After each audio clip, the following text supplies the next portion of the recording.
Kumusta mga kalpanalo? Mega love shoutout po sa inyong lahat dyan. Muling nagbabalik ang inyong lingkod at ang ating munting channel.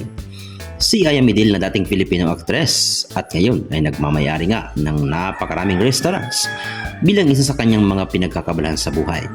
Kilala sa pagiging mahusay na artista sa kanyang kapanahunan, dekada 90, lalo at isa siya sa mga naging pantasya noon ng mga kalakihan dahil na din sa angking ganda at hubog ng kanyang pangangatawan.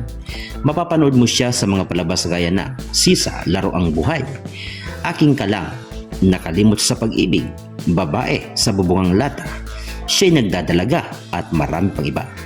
Nabansagan nga siya bilang Papaya Queen dahil nga rin sa laki ng kanyang nasa harap at hinaharap.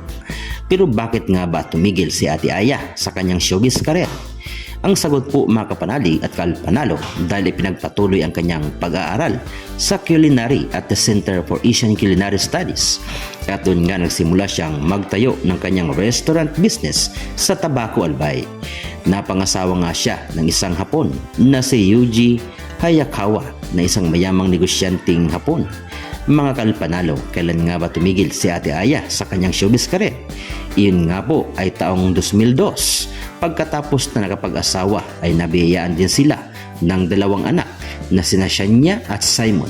Subalit kahit anong tamis ng kanilang pagsasama at kahit nagbunga pa nga ng mga anak, ang kanilang pagsasama ay nauwi pa rin ito sa diborsyo. Nagkahiwalay nga sila.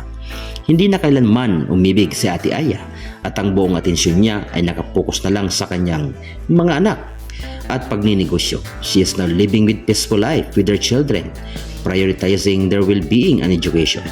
Huwag kalimutan mag-subscribe sa munting channel natin. Sa muli, adios!